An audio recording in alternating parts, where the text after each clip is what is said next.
What's good, horror horde? This is your boy Horror Gamer back with another video for you, and as you can tell by the title of this video, this is another Horror Gamer reviews. Now, before I get into it, just know that your boy Horror Gamer's reviews have spoilers in them all day, every day. So if you haven't seen this movie, pause this, go check it out, come back, let me know in the comment section what you think, whether you enjoyed the movie, whether you hated the movie, whether you agree with my opinion, whether you think I'm full of shit.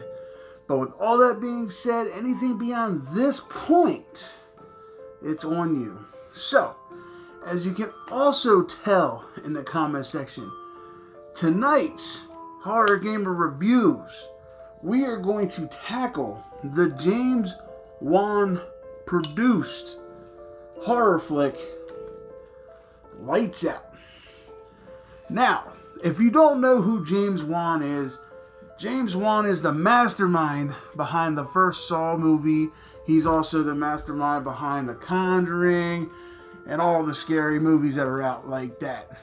And he does a good job. He's one of them people who have a true concept of what the horror genre is supposed to be like. So, with that being said, what does your boy Horror Gamer think about Lights Out?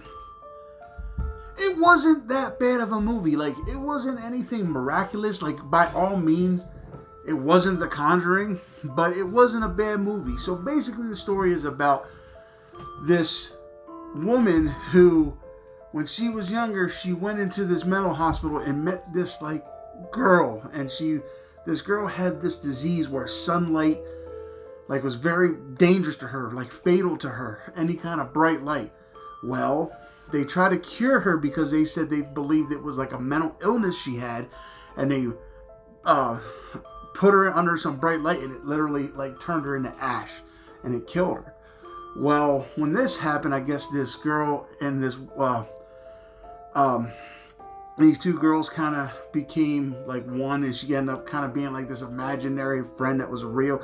The story's a little weird, but basically anytime the lights off, this woman shows up, and she's like a really haggardy, witchy woman. Her eyes glow. She fucks you up.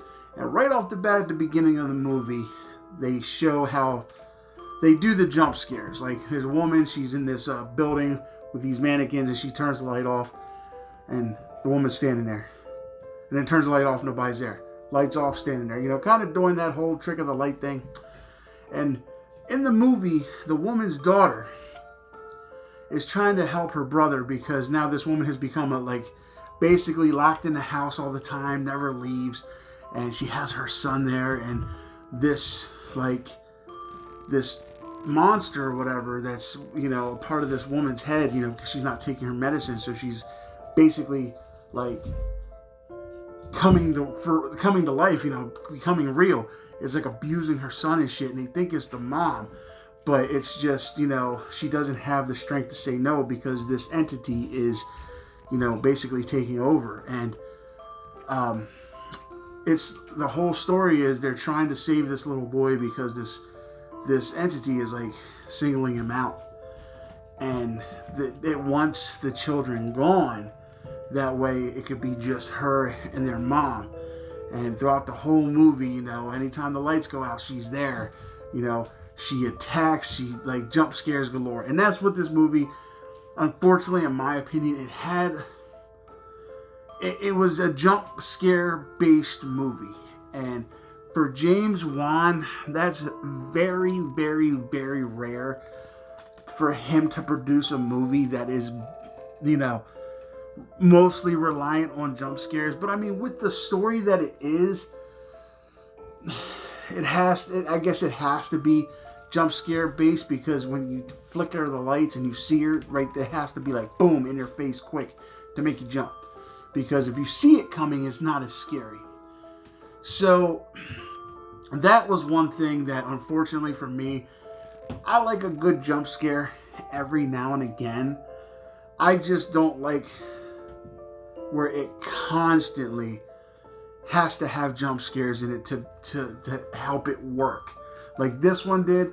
This one had to have the constant jump scares, because if if you would have just watched this without the constant jump scares, it kind of didn't work. Like, it wouldn't have worked or held up on its own without the jump scares. But with the jump scares, like I said, it's a fun movie. It's not bad, you know what I'm saying? It's not Shakespeare, you know what I'm saying? But it's not dumpster doo-doo either, you know? It's a pretty well-balanced movie, in my opinion. It held up pretty good. James Wan, you know, this isn't one of his stronger productions, but, you know, it's hard. Sometimes it's just hard to, you know, keep hitting home runs, you know what I mean?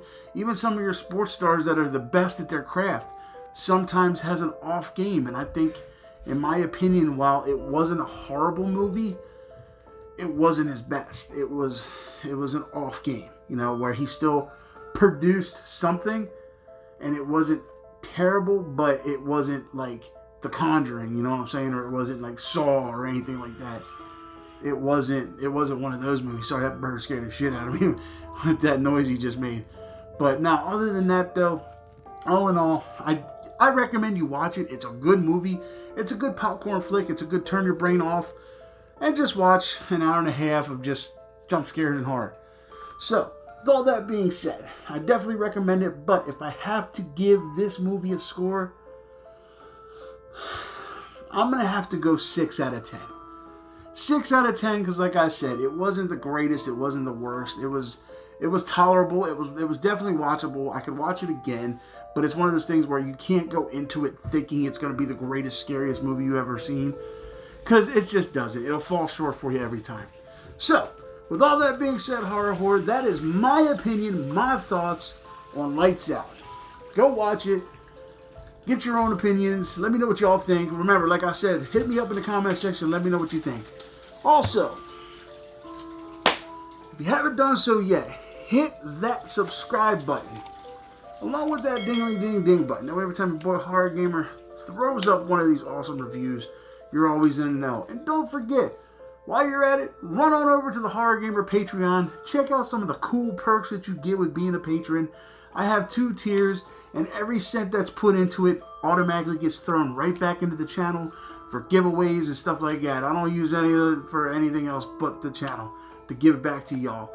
And also, after you're done with that, run on over to the Z Network and check out some of the awesome stuff that we have over there. A lot of us creators got together and just created a place where anybody can go and see what they want, because it's something for everybody.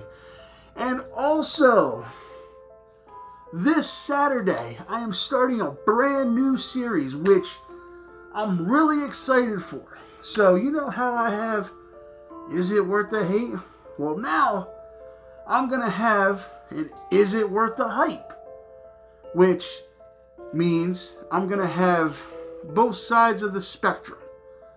Where one movie, is it worth the hate that it gets? And then the other movie, I might title it something different, but basically the movie's going to be about the hype that a movie gets, and is it really worth all the hype that it gets?